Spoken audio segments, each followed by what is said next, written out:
It's crazy how quickly a sure thing can slip through your fingers.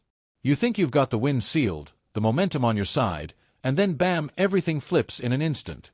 That's the kind of night the Toronto Maple Leafs just had, one where luck, nerves, and a few missing whistles turned their dreams into a disaster.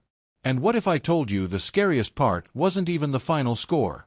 Stick around, because the full story behind Game 4 is wilder than you think. The Ottawa Senators weren't just playing for a win, they were playing for survival. Hosting Game 4, they knew that a loss would practically stamp their passports for a vacation.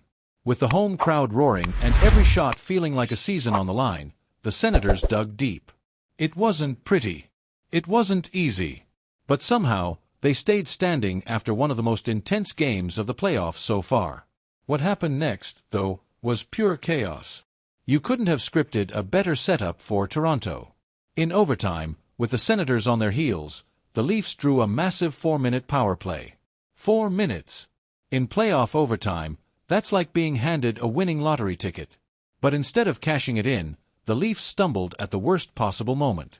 Shot after shot missed the mark, and frustration started leaking onto the ice. Somewhere, you could almost hear the hockey gods laughing, and they weren't done yet. As if the missed power play wasn't gut-wrenching enough, Toronto fans had their hearts stop when John Tavares took a shoulder to the head from Senators defenseman Artem Zub. No penalty was called, because apparently, the officials left their whistles in the locker room. Tavares, the heart and soul of this Leaf squad, wobbled his way off the ice, leaving a sick feeling in every Toronto fan's stomach. And do you think Toronto will close it out at home, or are we looking at a full-blown Senators comeback? Drop your hot takes in the comments below. And hey, if you love digging into the real drama behind the scoreboard, make sure you smash that subscribe button and turn on notifications. Trust me, you don't want to miss what's coming next.